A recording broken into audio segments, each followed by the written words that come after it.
Hi, I'm Jeff Miller. I'm Anthony Navarro, and welcome to Talk Out Loud, where we share the LGBTQIA+ narrative, one story at a time. On this episode of Talk Out Loud, we welcome Sam Ong. Sam shares his journey in self-acceptance and looking inward, facing everything after not wanting to be himself for most of his life. By looking inward, he was able to get past the distractions and discover his true essence. This discovery has also greatly helped him accept people with different points of view and create opportunities for conversation and understanding.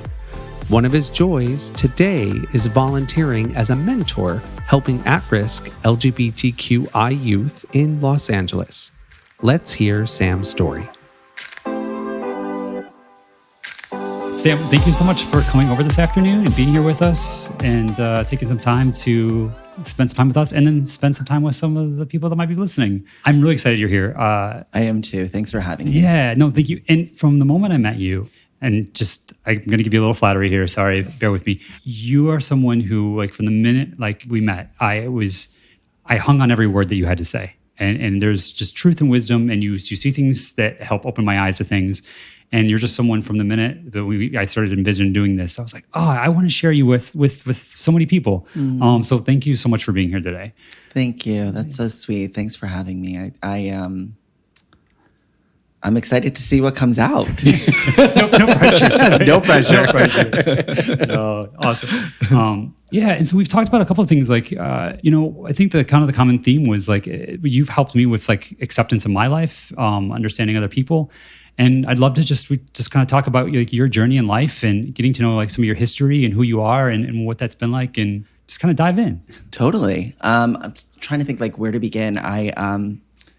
This political climate that we're in has, for me, been a spiritual exercise, if you will. Huh. I'm saying this because I just had a conversation with someone yesterday where part of my practice has been to actually follow people that I wouldn't normally follow. Because when there was the election, when it happened, I was in total shock, right? And what I've learned from that is that I'm conveniently placed myself in a bubble around people that think exactly like me. So right. New York, LA, Chicago, San Francisco. And what I missed a lot, right? And what I missed is hearing a different point of view.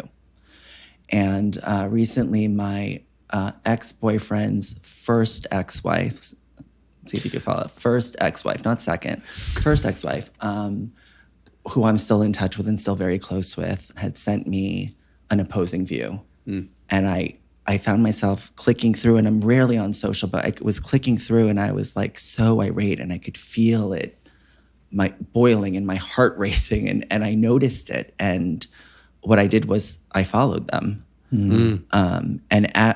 As I would scroll during the whole Black Lives Matter and all that, I was more on social, just kind of seeing the messaging and what people were saying and all of these things. And what I've learned over time is that pause, right? And to just kind of be there and see what's really coming up for me, right? I think the growth for me is that I don't have to change them, or they don't have to do what Sam's doing, which is part of my entire life, right? And I know when we spoke before, we spoke a lot about how I've been seeing life as this journey into acceptance. Acceptance of myself, acceptance of my parents, acceptance of things that are as they are. And for me, the growth has been the balance of it, right? Because I'm not this person that you could just step all over, but I'm not this person like ruling the world, like everything, the world according to Sam, right? And so I guess to go back, I mean, like what if I look at the blips, right? When I talk to people, I'm like so fascinated when I get past all the distractions, sure. Right? Like my fake eyelashes, which I put on for you guys today. Which look fabulous. Thank you. Thank you. With or without, you're still beautiful. Thank you. And so when I get past the distractions, right? The labels and all the stuff that I think make me or it's the marketing side of things, right? And I've been on that side for a long time. What I'm really, truly moved by is the essence of people and what's at the root of it all, right? And so for me, it's there is no good or bad. There's just what is, right? And it's how I'm choosing to focus on it and look at it, right? I have a friend that talks about how a gratitude list is the same list as the grievance list, right? So depending upon how I'm choosing to look at it, right? And so if I look at my life as just like a linear line and see like where those blips of unhappiness or questioning or thing, there were basically three main pieces, right? One was in middle school, I was verbally bullied, and so called all the names possibly, with, just everything. And I went to an all-boys school with 35 boys, so it was very small, Catholic. Yeah. And where was this at? This was in Summit, New Jersey. And that's where you grew up? I grew up in northern New Jersey, in West Orange, yeah. And I went to all-boys Catholic school from 7 to 12.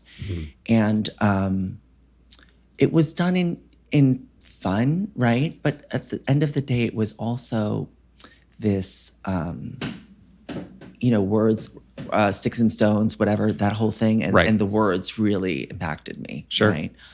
And then there was another layer where I found out, there was some infidelity in the family, and that threw me over the edge, right? And so that coupled with learning about the infidelity at a lunch table, by one of my friends it was just this whole like, please, this is not happening right now. What ended up happening was I was actually contemplating suicide, and it was, there was no social media. There were no other voices. It was just that, right? And I recently viewed this TED Talk that Monica Lewinsky did, I want to say many years ago, which I never realized that but she was the predecessor to cyberbullying, because she came right before that. Oh, yeah, right. For sure. And she's like, I'm a 20-something-year-old, and what 20-something-year-old hasn't made mistakes? I'm like, I've made a zillion mistakes. And she's like, I just made it with the most powerful man in the free world, And I was like, God, and I never saw her in that light. I saw her in that like kind of slut shaming mode of like, oh my God, who is she? She's like, all those names, those same bullying things, right? And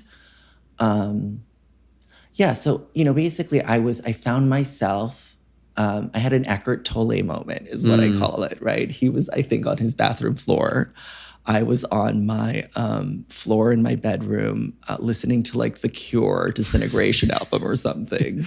So depressing, and like contemplating painting on my walls black. And I hated, I grew up Catholic, and I hated this thought of like God or higher power, this universe creating me as something I did not want to be, right? And so my entire life has been about not wanting to be me, right? At least growing up. Sure. Right? Sure. So it was, we lived in a predominantly white neighborhood, Filipino, Spanish, and Chinese. And come from an immigrant family. My parents had accents. I didn't want them to have accents. I didn't, like everything, it was like cringeworthy when they spoke for me, And then my mother is my mother, and she's a perfectionist and highly intellectual. And, I wanted her to be different, I didn't want her to be the person she was. And so those were like the two main things in high school.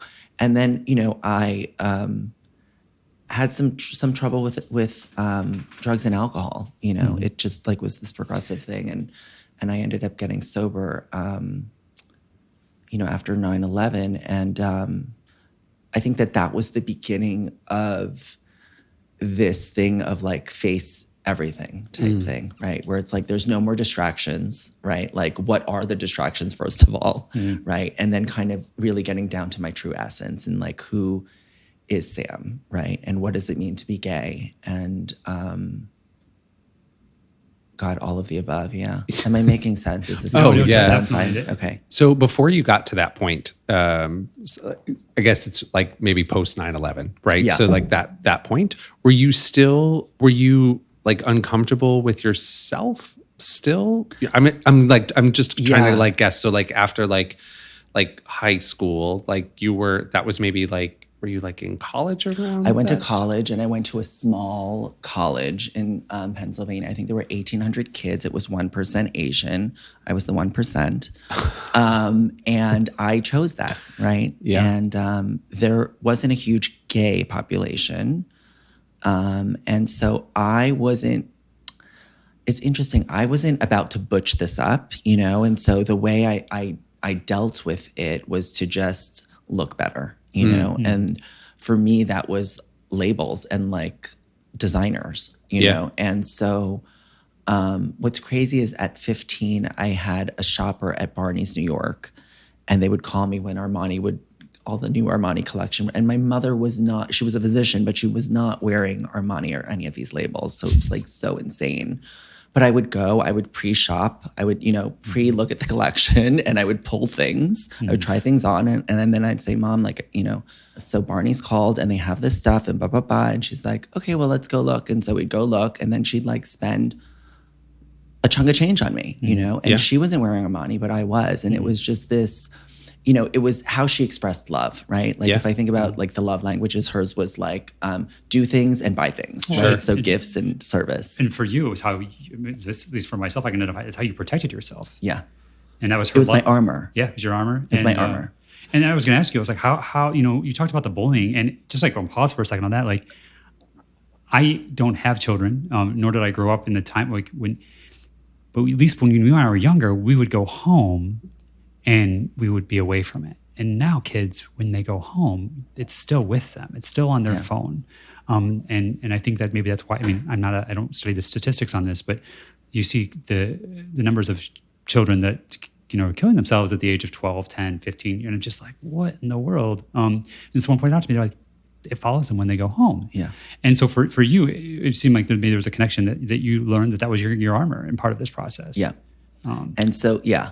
Did your mom know that was part of your armor? No, my mother didn't even know I was gay.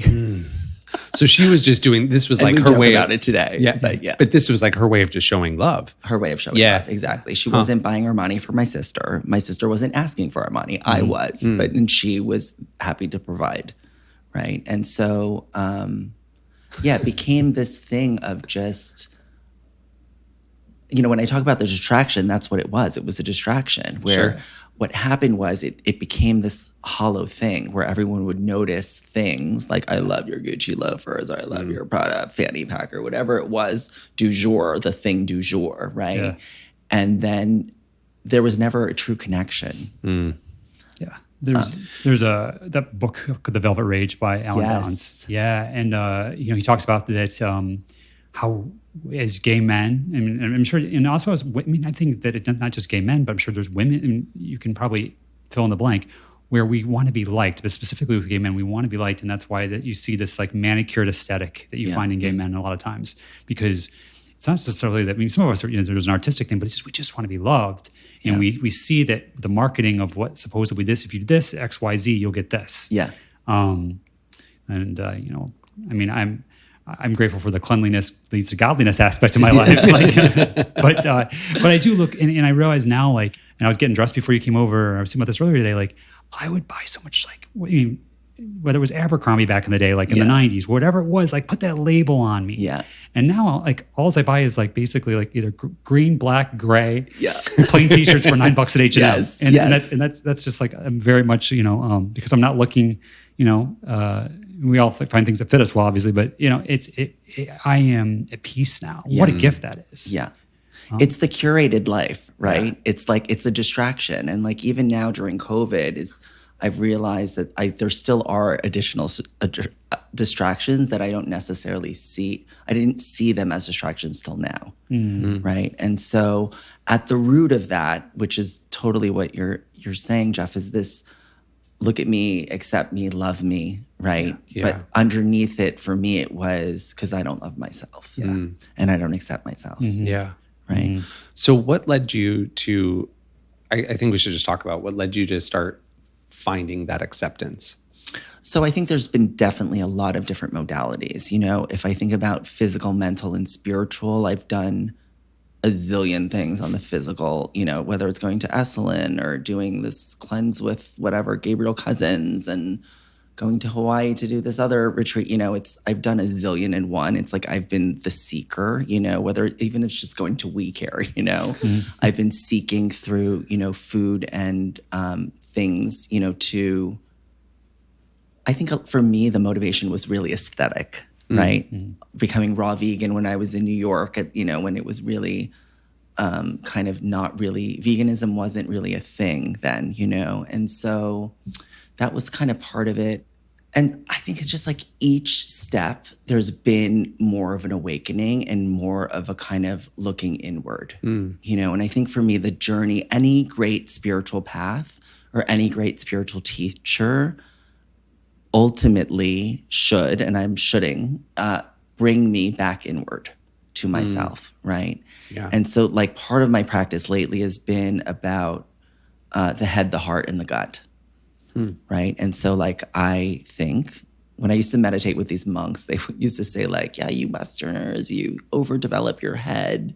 But what you really should be doing when you're sitting, in Zazen is focusing on your belly, because they believe which they call the hara, right? Which is, they say that there's more nerve centers or nerve endings. And it's a bigger communication base than our heads. But as Westerners, they say that we are overdeveloped in our heads, and our heads are constantly wanting stimulation and thinking and thoughts and blah, blah, blah. But it's really the belly barometer, or like the gut check or the gut feeling, right? Which is ultimately, I mean, I don't know about you guys, but how many times I've said, oh, I knew I shouldn't have done that or whatever. And I've just talked myself into crazy town. You get that check. Yes. It is your gut check. That's what we call it. But you're using your head to make the decision instead. Right. And normally when you use your head to make a decision, it's not always the smartest one. Yeah. And as a side note, there's some really interesting studies that have been done on digestion and what takes place with digestion, and also with the way the brain works. They found with dopamine and some things that are produced, that's actually more of it actually takes place in the stomach than necessarily the brain. When I started doing some work on myself with who I am, and a lot of my exchanges with gay men would be like on the down low, like hookups and stuff like that. It would be like you'd come and meet somebody and then you'd go away. And as of my journey with self-acceptance, as I started going into places where it was with groups of gay men working on yourselves together as a community, I remember having this intimate experience with someone, like talking about like love, emotions, and helping each other in a spiritual way. And I got nervous for a second, because I felt this feeling, and like, not to be crude, but I was like, is this coming from like down there? And I was like, no, it's just above there. It's this feeling I'm feeling of love. It's kind of like, wait, am I thirsty or am I hungry? Like just going through this and like, oh, okay, this is coming from there. And I know, like, also when I get that butterfly in the feeling, that butterflies in my stomach, I've learned that on the other side of that is something beautiful. Yeah. Sweaty palms, but, and there's definitely something happening there. Yeah, totally. And I totally identify with the DL thing, right? So I guess it's like when I look at life, I'm not that old. I'm old. I'm maturing. But when I look at life, I think it's like all of these things that happen ultimately that I thought were so bad ultimately are the things that make me who I am today, right? And help me be that better person, right? And so part of my journey has led me to the LA LGBT Center and working with the youth there. And so I've been part of their mentor program. It's called LifeWorks. It's amazing. And so the past 2 years, I've had one mentee each year, and it's really been such a gift to have somebody that's, questioning or in the community, and not necessarily still in 2020, not having the family support or understanding, and for me to be able to be there for them and share my experience. And it's the mirror ultimately for me. I see how it's this yearning to be accepted and loved. And ultimately the work is, the spoiler alert is that's the work that I need to do. Yeah. What was, talking about coming out or feeling, good about yourself, was there a pivotal moment? Was there an instance that happened? Was there like one thing that sort of like shifted how you felt about yourself, or was it a progressive process? So there was an official coming out situation. I mean, I was never like, all my boyfriends have been like, oh, he's gay, that type, like he's like, looks very whatever masculine and not quote unquote, whatever the effeminate gay, whatever. And so I have never been like DL. You know, it's always been this thing. And there was a coming out moment in college. I was half wasted and drove home from Pennsylvania to New Jersey to alert my parents that I was gay, which I thought they would know. And they were like, really? Are you sure? And it wasn't a flat out rejection, but it was just kind of like, yeah, are we in the same house? Like, where have you been? Yeah, they were in their own worlds, you know, and it was one of the, same with the bullying. I never shared with them the bullying. And, you know, part of me wanted someone to save me, but I also wasn't talking about it, you know? So that was a moment, right? And then I guess for me, like, there wasn't one, it's been over a period of time where it's like coming to learn and love and accept myself. Yeah. You know? I didn't realize how much energy is spent when we're not authentic, whether it's coming out or anything else that we're keeping to ourselves. Yeah. Especially if there's fear behind it, and having to compartmentalize, and, you know, it eats up space in the soul that then prevents other things from entering that could be there. Yeah, because all you're focused on is whatever the untruth is or the lie that you're telling yourself. Yeah. And it was very surface, right? So when I was there, it was like everything was surface. Like, oh my God, I love this, and it was never about thoughts, feelings, or fears, or any of those things, you know. And now I try to go deeper, you know. And like, it's nice to like nice things and have nice things. But at the same time, it's like that those things no longer define me and have the power over me. Right. Yeah. And there's a difference between that exactly what you said. Like, you know, I'll spend money on a pair of like designer jeans a couple times a year because my height, it's hard to find. It's just one of the things I've accepted, that like I can't just go to, you know, the store and find the length and the waist size that I need, which is a luxury problem. But the point being is that when I buy that, it's just to check off the list. Before, I was going there looking for that shiny object to fix that thing that was inside of me. Yeah. And, you know, and it can happen. Like, you know, you get that car that you've always wanted since you were a kid. But if it's just that, and it's not looking if I am ignoring the check engine light that's my soul or my spirit that needs some work done, then that's going to then be like, after I get that, then immediately I'm looking for something else. Yeah.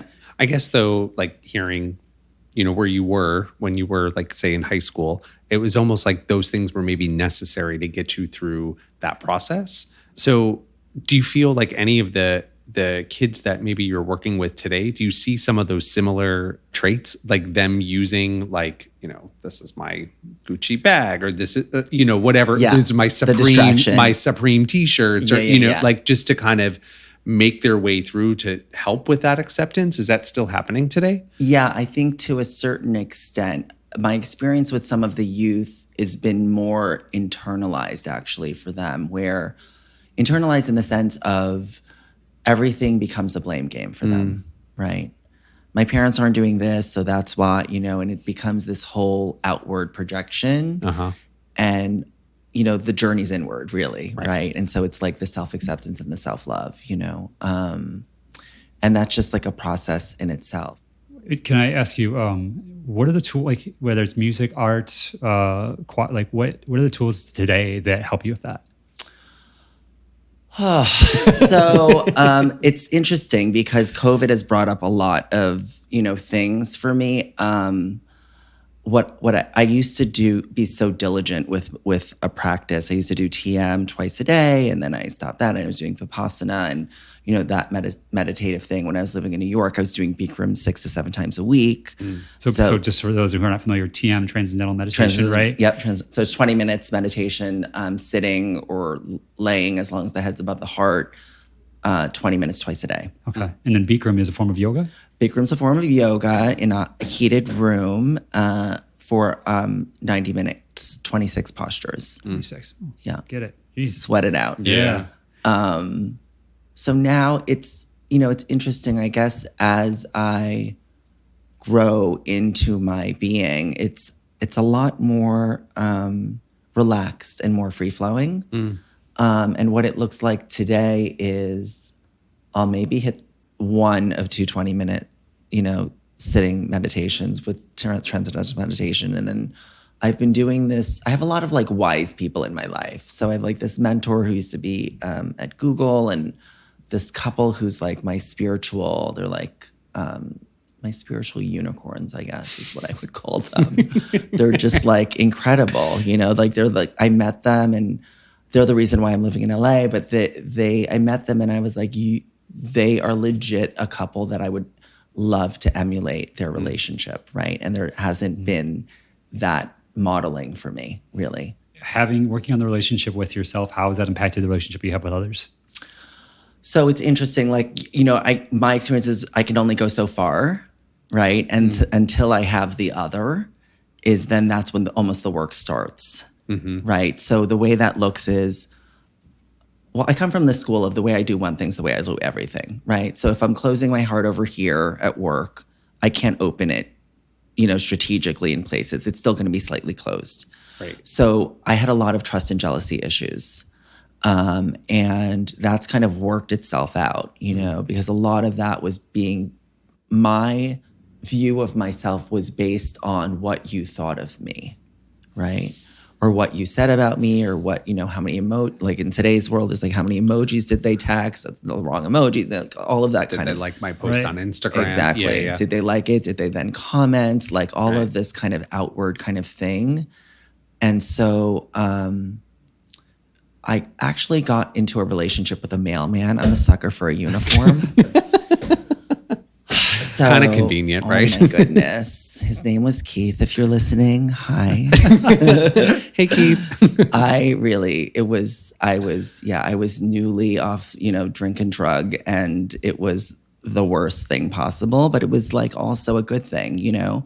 He had quit smoking cigarettes, and so I was like, I'm going to quit smoking cigarettes, and I've since not had a cigarette. So, but you know, he started talking friendly with this other guy, and I had, of course, projected all my trust and jealousy issues onto this relationship, and they were just relating to one another. There was nothing there, right?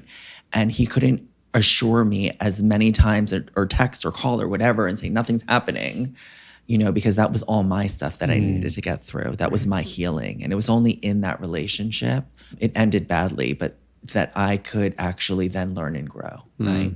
And sometimes things just keep cycling and cycling and cycling, right? Because it's like water finds its own level. Right. And until that I learn the lesson, then I, you know, it's like I have this thing like #next level, like I'm in a video game, you know, and it's like I learn the lessons I learn and then can progress. Right. That's so important. I feel like, especially when it comes to dating, you know, you hear people like, I don't know, we've all had that friend who sort of gets into that same relationship multiple times. And I think, what's that? It just like reinvents itself. Right. It's just a same relationship, different person. It's until they learn whatever they were supposed to learn or grow or change, then you're able to, you know, do that. I know, I mean, I've been guilty of being in that cycle. I remember for myself, you know, being newly single out of that relationship that was not functional. And then right away, like not right away, but seeing somebody, you know, new and knowing at that point, I remember like after this relationship, I said to myself, I was like, I do not want what this was. This is what I'm looking for. And as soon as I, you know, stepped into, you know, talking with someone new, if they checked any of the boxes from the old relationship, I was like, that's it. Sorry, it's not going to work. I can't change you. This is not what I want. So I think it's an important lesson, especially with relationships. Cause I mean, I feel like so many people just want the relationship. They want the love. They want all of those sort of outer things that go with relationships, not really focusing on the inner side of it. You talked about, and thanks for talking about that. Sam, the jealousy that you referred to earlier, and that fear, like that over desire to protect that person, that relationship, that I know sometimes like when I've been in younger years of my life where it's like, I just chased that person away. I perpetuated that event that I was afraid of the most. I was the driving cause in it. And I'm just speaking from my experience of that. And the thing is because at least what I've learned today is that back to what we were talking about, this journey of self-acceptance and this love, this is more of an inward thing instead of an outward thing. If anything, you pushing it outward is really the best emotion I can have. I've found when I'm, you know, pure bliss. But if it's coming from somebody else, whether it's that car or those jeans or a person or, you know, a parent, anything that can be taken away from me, and if I'm in that, and if I'm looking for it to fill that, I will hold on to that like a drowning cat. Yeah. And nobody wants somebody to be clawing them, Yeah. when I'm saying I love you, Yeah. Yeah. So thanks for speaking to that. Sorry, go ahead. Yeah, no, which is interesting because that's, I think what's happened over time for me is a redefining of terms, right? And so love for me meant lust. It meant conditions. Only when X, Y, and Z, then you will, whatever that looks like, right? And so over time, like I've managed to redefine things, right? So fun for me at 20 was different than fun for me now. Oh, yeah. You know, and it tends to be more low key, not a lot of whatever. For as far as love is, it's more of this just like beingness, and it's actually I equate love as acceptance. So like when I say I love you, it's I accept you. So when I say that to my mother, it's I accept you exactly as you are, and not if you read X, Y, and Z books so we could then talk and you could be or say the same things I would, So powerful. That's very powerful.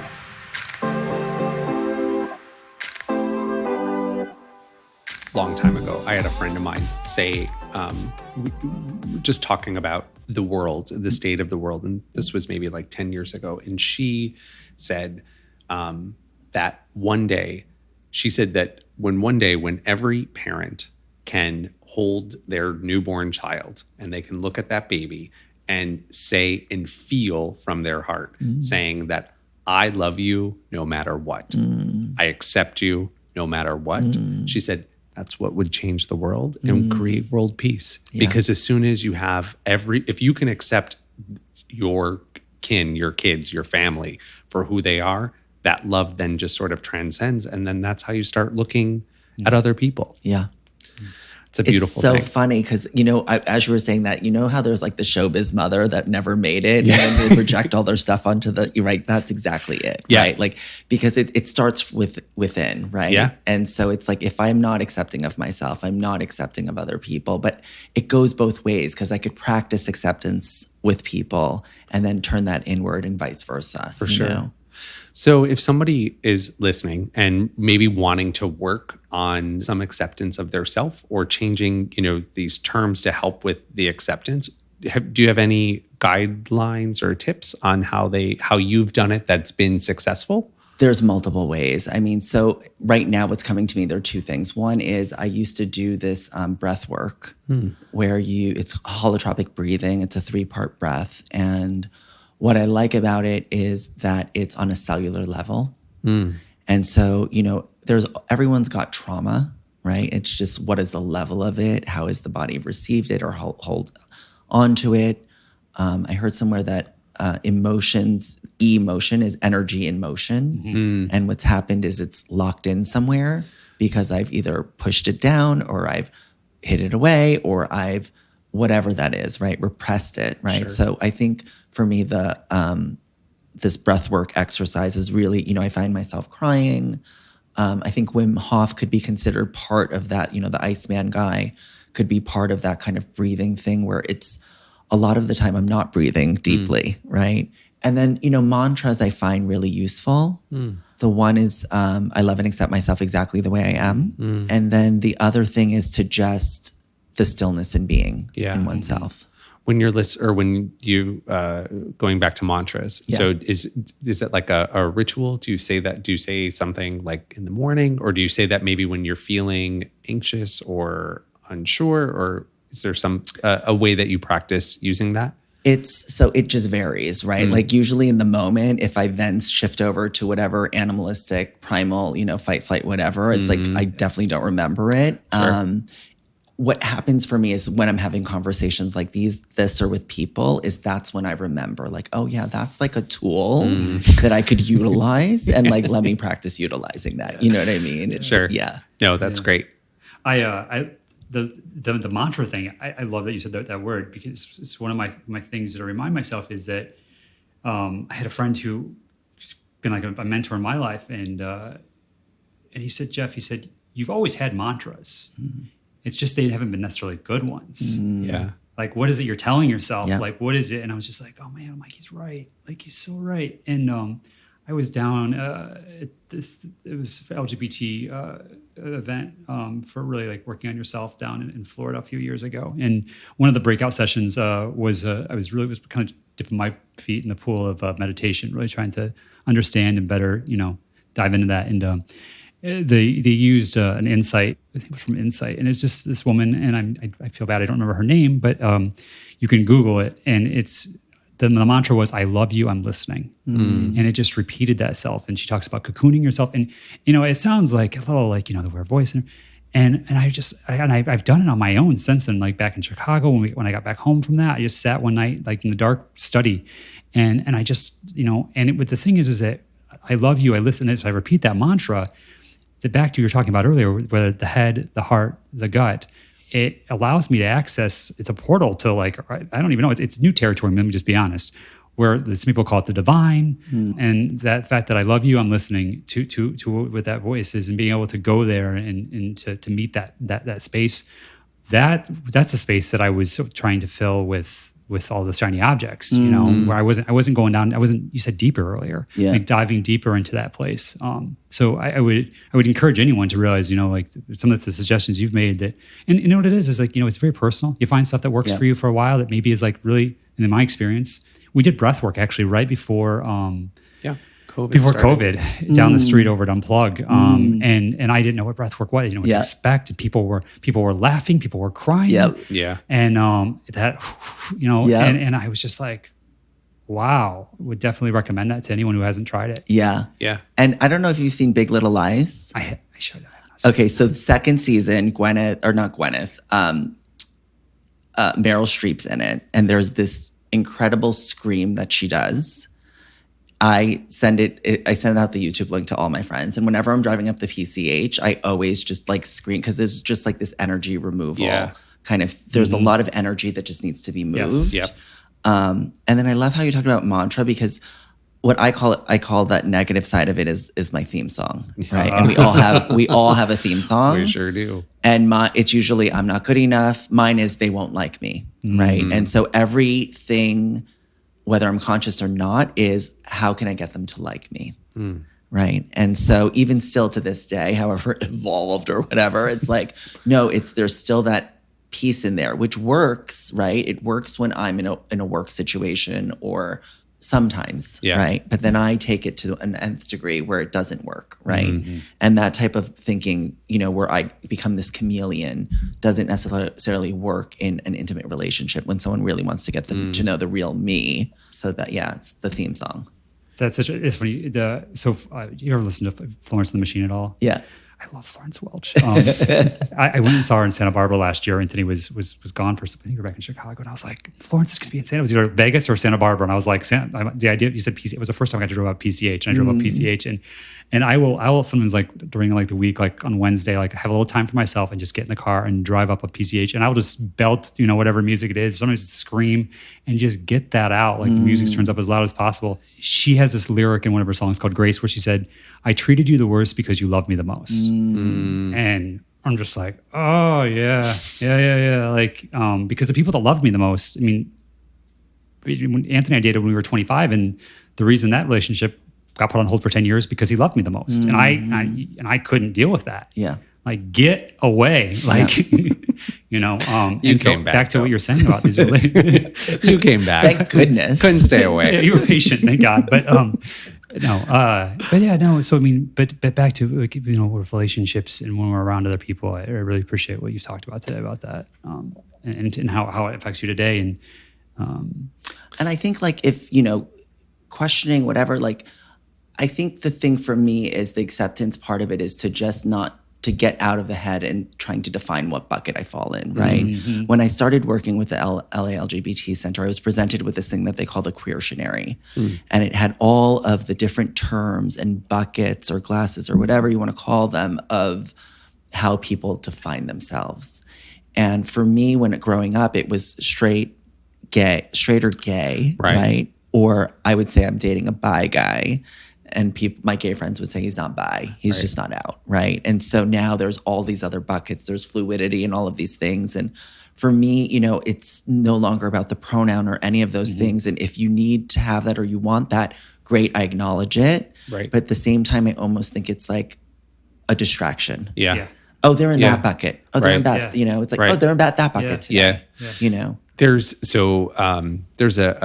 show on Showtime, Work in Progress, and there's a scene. It's a show about all just queer people. Yeah. So people that fit all of the buckets. Yeah. And there's one scene where they're all at a brunch, and the camera just sort of pans across all of the people that are in the room. And there's, a gay couple, there's a lesbian couple, there's a lesbian who's dating a trans man, there's someone who identifies as queer, and you're just looking at all of these people. And in that scene, I think the beauty of it is that you're just seeing people as people. They're all smiling. Everyone is just together and in community. And I feel like every time I think of that scene or I look at that, I think that depiction is what we're trying to get to get rid of all of these labels and all of this. And it really just boils down to just being who you are and being and accepting who you are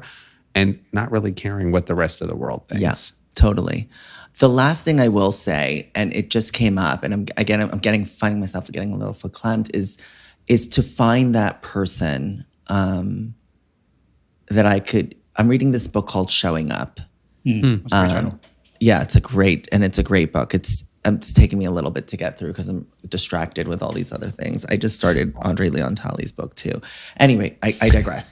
So, but is to have that one person to practice and model that could just show up, right? That's in full acceptance and is not, because I grew up in a place of this is how you need to be, or it was insinuated, and sometimes it was, direct, but it was kind of like, do it this way. Yeah, and some of these things were set up, we passed on to protect the people we loved and cared. Yeah. But we have to kind of beat ourselves out of that box. Yeah, totally. It was also a different way, is like different, like our parents grew up differently than the world is today, and the way that they taught us fit that sort of old model, which just doesn't work at all to, go to school, get a job, get married, like it just hitting those milestones. It just doesn't work all the time. Yeah. Yeah.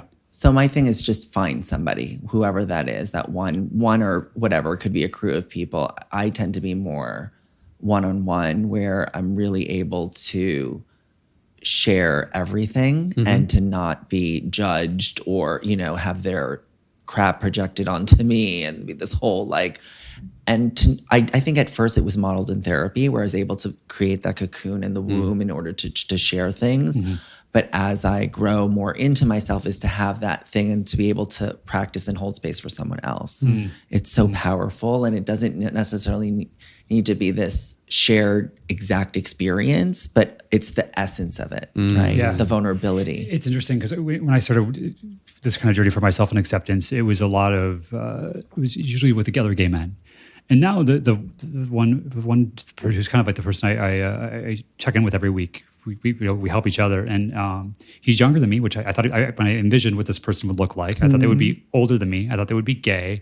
I was looking for, I had these boxes that I thought it was good, but then when I heard this person talk, and I was like, okay, you're speaking to what I need now, and what I find is that we can be honest with ourselves, and that person can see when I am creating these patterns again. And there's something about like when you talk to somebody, whether it's weekly or and especially in the beginning when they're getting to know you, if you're deciding to both mutually, give a little bit more of yourself, then one person gives more. And I've learned also, just to pause on this, is that like I just don't give everybody all of me in the beginning, because I need to get to, because I used to do that. Like after I accepted myself, I was like, oh, I'm still, we're best friends. Yeah. And I realized I was like, no, that's not, you don't just like swing the barn door open and because that's just not the way it works. It's kind of a dance and you get to know each other. But that if it's a regular thing with this relationship, then you get to see, oh wait, we talked about this last week. Remember when we did this? And it's just like, oh yeah, like this is the same thing.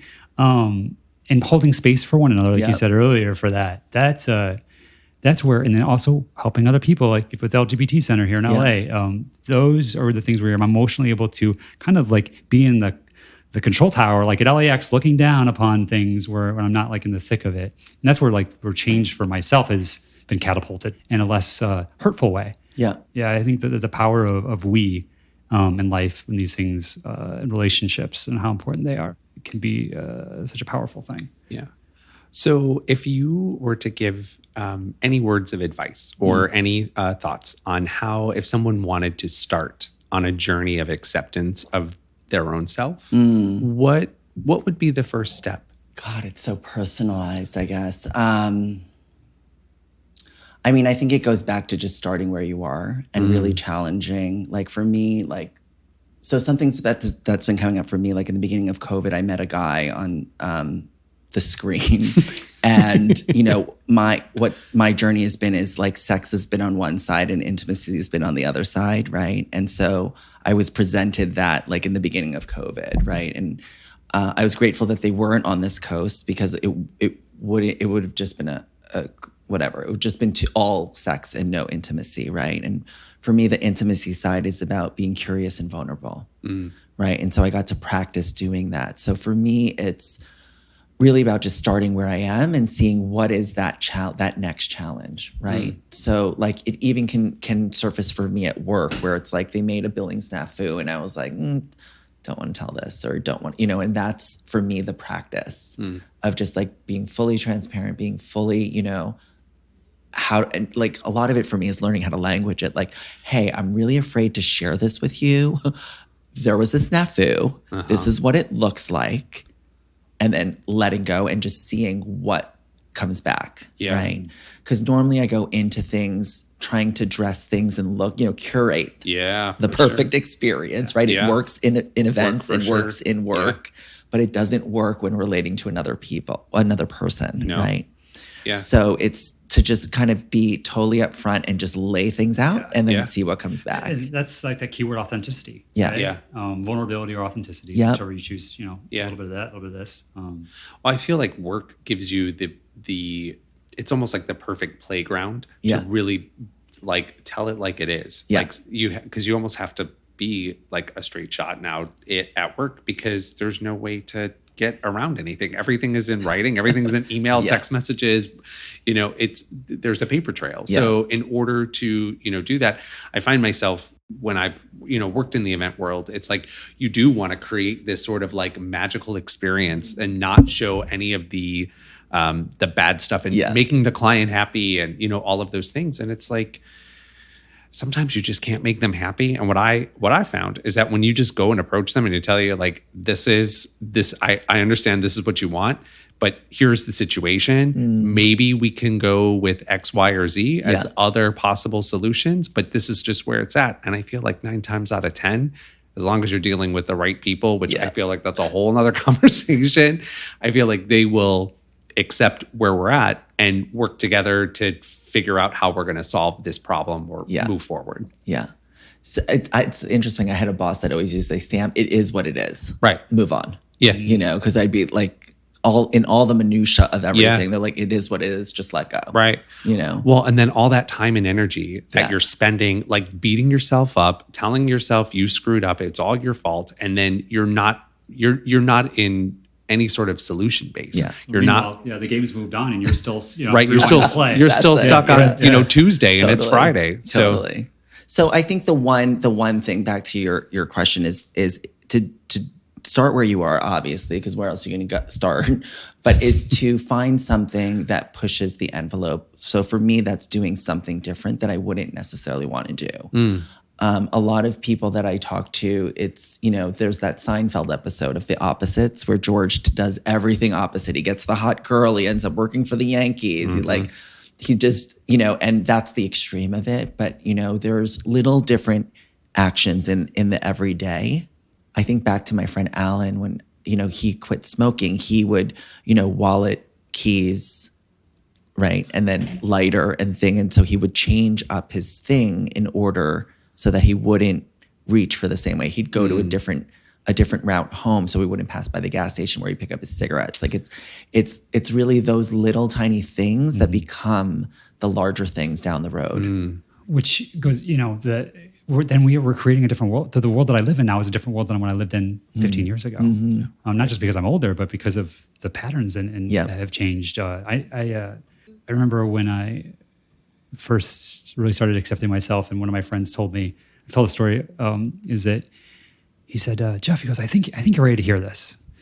And I was like, and I trusted this guy at this point. I mean, I still, you know, I was like, he's like, you kind of walk around with resting bitch face. And I was like, and as soon as he said that, like, I flashed back to my 3rd grade picture and then my 4th grade. And I remember thinking, like, at Stewart Elementary School in Michigan, I was always with the, like, kind of the lips that were just kind of like tight-lipped, just like, you know, don't talk to me lips. Like, don't.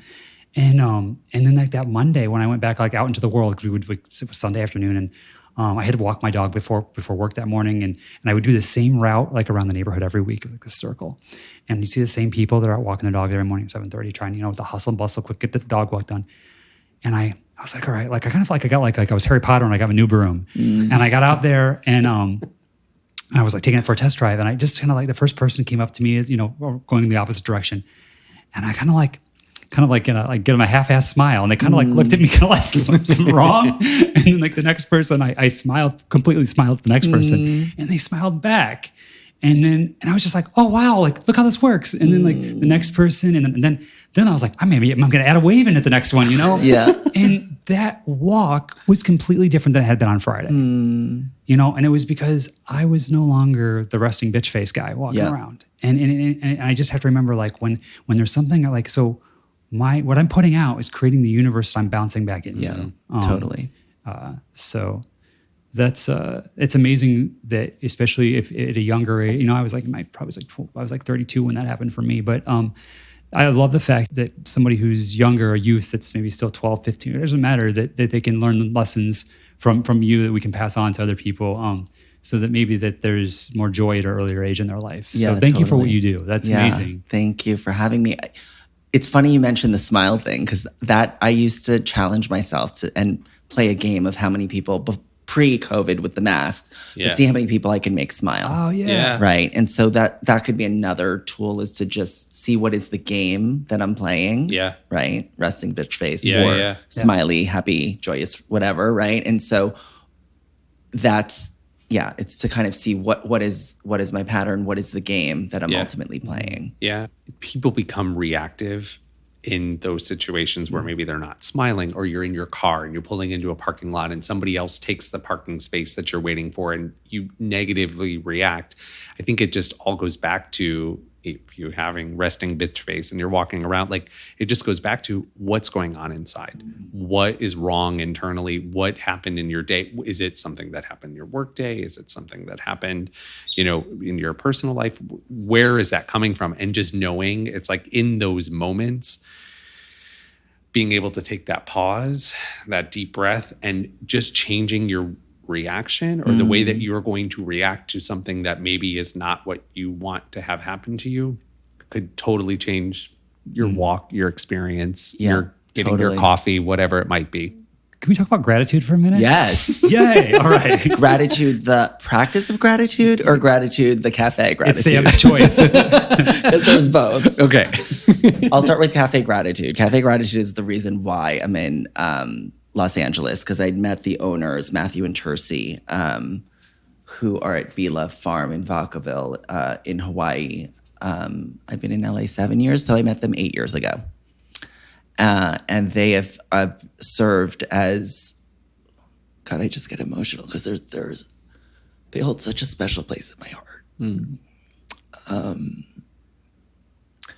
Talk about like acceptance and stuff. I mean, I adore them.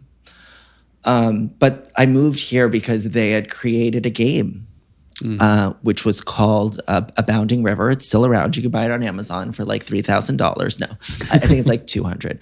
No, it's $100 probably. It's based on Candyland, but within the game, there's like the land of abundance, and there's land of gratitude, and there's a land of love, and you know, all of these different things, talking about the theme song, and you know, we create our world, right? So if I continue with I'm not good enough, they won't like me, versus I love myself, I love and accept myself exactly the way I am. And so that's, the game is all about creating these experiences with other people and highlighting what's amazing, because whatever I focus on will grow, right? So they had this opportunity, you know, set of circumstances, whatever, they came into a huge chunk of change from, I think, an inheritance, and then selling a huge business in fashion. And they ended up on this organic farm in Maui, which they still have, and they ended up becoming raw vegan. And they're like, we want to share this with our friends. How do we do this? And, they don't know anything about the restaurant industry, but they thought, let's just start a cafe and share recipes and share raw veganism with them, since this is what we're into. So it's always been a reflection of themselves. And the menu is purposely titled with affirmations. So the belief is everything I say, similar to what you were saying, is an affirmation, right? So, and I ended up moving out here to work there. Oh, wow. Because I wanted to bring it to New York City. And then I met a man, and, whatever. I got the memo that's like, LA's like Groundhog's Day with the weather, so why not? So I never hurt anyone, you know? So, and what's great about them is, as far as gratitude and the practice, right, of gratitude is what we focus on grows, right? And there's this guy, Chip Connolly, who I've yet to meet. I always thought he was going to be my future ex-husband. There's still time. But he is incredible. I think he went to Stanford. He was on the board of Esalen. And he most recently was at Airbnb. He's Brian Chesney's mentor, mentee. He's written a zillion books, which I've read the majority of them. He's created this thing called the Modern Elder Academy in Baja. And he, in one of his books, he talks about, I think it's Emotional Equations, that book, where it's like X plus Y equals expectations over and then it gives you some crazy emotion, right? And so he basically breaks down all emotions that humans have into what's really happening, right? Yeah. I don't know any of them at the top of my head, but he talks about, we're so focused on, is the glass full or half empty? He's like, be grateful you have a glass. Yeah. Right. And so, I do a gratitude list every day. And I think the most helpful thing that I've been practicing is, because the brain is binary. I'm always judging good, bad, pleasant, not pleasant, blah, blah, blah. And I think for me, my practice has been about identifying things that I would file under bad or I'd rather not have today and put them in the I'm grateful for this, right? So the other day I was really grateful to feel the intensity of a frustration about a coworker or about something that was said, and just putting those things and being grateful for all of it and being really able to show up for all of it instead of pushing away or, pretending it's not there or focusing on something else. I think that there's a certain Pollyanna kind of thing that happens in the spiritual world where just be grateful. And it's like, yeah, but there's also feelings underneath that gratitude. And it's like to not cover it up, but to have the balance between the two of actually experiencing the feeling. Right. Yeah. And then it still allows for action too. There needs to be action with that emotion. Yeah. I also feel too, like talking about like not so great situations or like things that are not so great. I feel like for myself, my practice that I do, I feel like when I identify those things in my practice, I do my meditation in the morning. And then when I identify those, I realize throughout the day, they become less severe because I've already given them acknowledgement. I've asked for help to work through them. And then when they present themselves, they're not as bad. So I feel like just not sweeping things under the rug never works, right? Yeah. The dirt's always going to be there. Yeah. So it's almost like taking it head on and like identifying it, knowing what it is, and, being able to approach it, I guess, in a different way. I want to share with you guys something. So there's this thing called a clearing exercise. Are you guys up for it? Please. Yeah. Okay. So we're going to do it. You're just going to be in the moment sharing. And then I'll tell you what specifically happened. And this is actually a tool that people listening can do with anybody, really. Okay. So what story of something's wrong or something's missing are you listening to? Well, something that's wrong. So it's always, for me, it always comes back as I'm not working hard enough. I'm not working enough. I'm not doing enough. Got it. That's So what I only- heard you say is, I'm not working enough. I'm not working hard enough. I'm not enough. Yeah. Okay. Your turn, Jeff. Interesting. So me, what is the? I feel, Something's wrong. Something's, yeah. Something's wrong. It's kind of a combination of both. Is time. Time. Yeah, Not enough. not enough. Okay. Yep. Great. Yeah. Not enough time. Okay. So back to you. This is going to be quick. Yeah. So when you're focused on the not enough, what is your emotional experience? It's a negative. It's a almost like that pit in your stomach. Like I get that like feeling like, oh man, maybe I should have done more. I should have presented. I should have done this or X, Y, or Z. Whatever it is. But it's sort of that like, I guess it's more of a. I don't know if it's an emotion, but it's that like that feeling in my stomach that I didn't do enough. Right. Yeah. If you were to label it mad, sad, glad, or scared, which one would that fall under? Probably scared. Scared. And mad. Scared and mad. But maybe more scared. Okay, got it. Yeah. When you're focused on not enough time, what is the emotional experience? That I am. So let's see. Was that mad, happy, or sorry? Is that or? Mad, sad, glad, or scared, or whatever comes up, whatever else. So the comes word up. where I would be like is I want the job to be. I want it. Whether it's, I guess the two words would be perfect or prepared. Perfect and prepared. Yeah. And then what is the sense that you're feeling in your body? Is there like There's a sense of like I'm rushed and the Rushed. Yeah, rushed. rushed? Yeah. Okay, great. So I invite both of you to close your eyes. I'm not going to do anything to you, or I'm going to stay on this side of the table. So you're just going to close your eyes, and I just want you, Jeff, to feel the rushed, right? And I want you to identify where in your body you feel the rushed. My hips. Okay.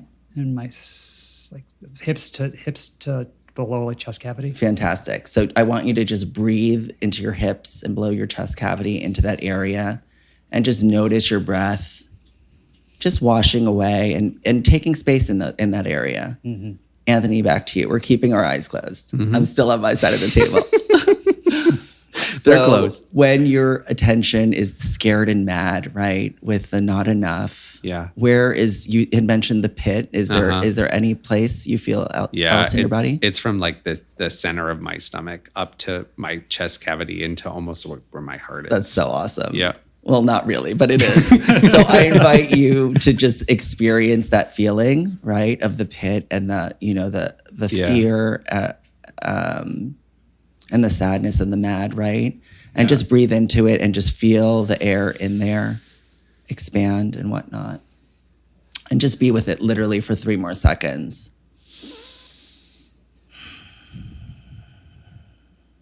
Take your time with it, own it, feel it, love it, appreciate it. And then whenever you guys are ready, just open your eyes.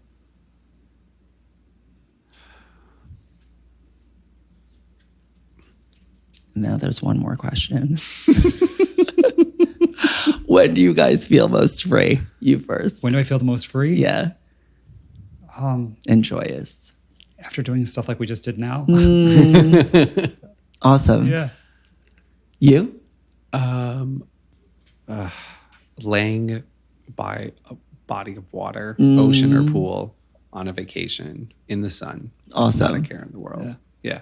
Awesome. Yeah. So I want to thank you guys for playing. I mean, this is the last thing I thought I'd be doing with you guys. But we brought up cafe gratitude and gratitude, and this is actually an exercise that they do with the advocates, with the workers there before they start their shift. Oh, really? And what it is they call it a clearing exercise, and what it does is it focuses me on the story that I'm telling myself that's keeping me from being present. Right. Wow. And so what that looks like is, just to like break it down, is I asked you what's wrong, what's missing, or what story of something, right? And so you identified what that story is. Mm-hmm. Yeah. And then you've identified the feeling. And what normally happens when I identify the feeling is someone will say, oh, do this, or you do that, and fix me and fix the feeling. But what I did was I invited you into your body to experience the feeling and identify it even further and actually just be with the feeling. Right. Wow. Right. So you were in your hips, Yep. you were in your, Right. specific, you guys knew exactly what was going on where, which is felt it. amazing. Yeah. Yeah. Right. Well, it's interesting. So just with sitting with it and just breathing, it went away. Yeah. It was like, oh, Yeah. This Yeah, isn't and really you that said you bad. called it clearing it. So like I would feel like almost like when you take a paper, you crumble it up. Yeah. You know, like scrunch it. That's the way I felt in my hips. And I just feel like that was just flattened out. Yeah. Yeah. Thank you for that. Yeah, And that's then the second wonderful. question, so the first question is the shadow, and the second one is more about the presencing and the let's like the feel good vibes. And so it's like, when do you feel most free? What do you love about your life? All of those things. And, And I would say for anyone who's listening, that what I've learned when I first started doing like just being open to exercise is not to judge, to relate and not compare. Yeah. And that's really allows me to experience, to be able to be present for this experience. Yeah. So as a side note, so yeah, Sam, thank you. That was not expected, but thank you. Yeah. And then what I did was I tried not to add on or make it about me. Right. And I just tried to mirror exactly what you shared so that you can actually hear what you're sharing as well. Which goes against a lot of Everything that we Everything. hear. Yeah. Wow. Oh, very cool. Just hearing you say that too, it makes me think the way that we approach people, the way that we handle situations, the way we talk to our friends, our family, the people that we love, take that moment and just maybe not put your thoughts or opinions onto someone and let people really just feel and be and really examine themselves. Man.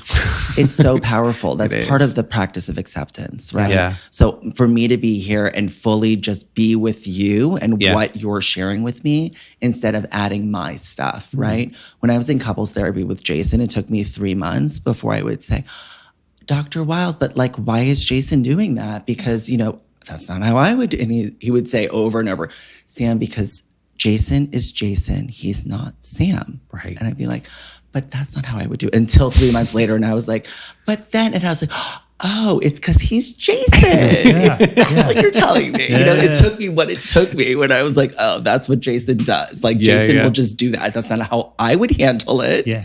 And thank goodness that's not how I would handle it. But yeah. That act of love of being able to listen to someone. That's also what's an act of love I feel like is taking place. It just goes back though to what we were talking about earlier. If you're not able to do that, it's almost like, like you were saying that your armor, these things you were using as your armor, I sometimes feel like people use these like the one-ups, right? Yeah. Where you're in a conversation and a dialogue with someone. There's always the one-upping. You're saying, well, I went on this vacation. I went this place You can on feel vacation. the snowball in the room sometimes. Yeah, and I can feel totally. like sometimes I'm like, all right, I'm going to jump on the snowball. Let's go. Yeah. Yeah. And it's the keeping score, I call it. Yeah. Totally. It's like, where's the scoreboard? Yeah. Well, this has been such a great afternoon time with you. Was there anything that that we haven't covered that you'd like to leave with anyone that we haven't touched on? You've given us so much, Oh my God, pressure. so much pressure. It's like so much. Wait, this is like the parting words, It right? is, Like, it oh is. goodness. And then I'm going to I'll send you like a voice memo from my car. No, I just think the thing that for me with this whole journey is about being kinder and more loving, right?